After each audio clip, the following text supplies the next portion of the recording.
Sa loob lamang ng 5 minuto ay re-responde na raw ang pulis sa mga tatawag sa kanilang emergency hotline. Ito ang ipapatupad ng PNP sa loob ng 3 buwan. Nasa frontline ng balitang yan si Carrie Cator. Emergency po rito, SGC building, Border Baginoo. Lasing po, nagmamaki po, may dalang itak. Pwede mo paki-double time kasi dami niya pong hinahabol na tao. Sinubukan naming tawagan ng emergency hotline 911 para malaman kung gaano katagal ang pagresponde ng mga pulis. 5 minuto ang inabot bago na iradyo ang kunwaring rumble sa Quezon City. Pero mula nang matanggap ng mga pulis ang tawag, 4 na minuto lang, dumating agad ang police mobile sa lugar ng aksidente.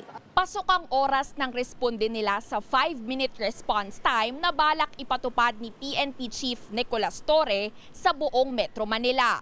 Dito niya rin mismo sa Quezon City pinangunahan ang nooy 3 minutong pagresponde lang nang siya pa ang District Director. Kung sino yung kapulisan natin na malapit sa area, kahit hindi sila yung naka-in-charge doon, talagang nagre-responde sila. Plano ni Torre na ipatupad muna ng 3 buwan ang 5-minute response time sa Metro Manila. Kung magiging matagumpay, ibababa pa raw yan sa 3 minuto at kalaunay ipapatupad na rin sa buong bansa. Bukod sa pagpapaigting ng pagresponde, palalakasin din ni Torre ang visibility ng mga pulis sa mga lansangan. Ipasasara na raw ang ilang police community precincts at boxes para mas marami sa mga tauhan nila ang makapagronda.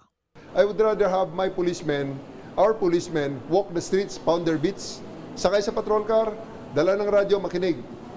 Matunog din ngayon ang direktiba ni Torre tungkol sa anyay paramihan ng mga maaaresto sa hanay ng mga pulis. Bagay na ikinababahala ng Commission on Human Rights. Baka raw kasi ma-pressure ang mga pulis at maging ugat pa ito ng pang-aabuso. Sana ay maglabas ng malinaw na guidelines yung leadership ng PNP kung paano po yung implementation nitong paramihan ng huli.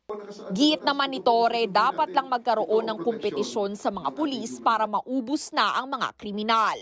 Wala rin naman daw kota sa mga mahuhuli. Buhay ang tao na huhulihin.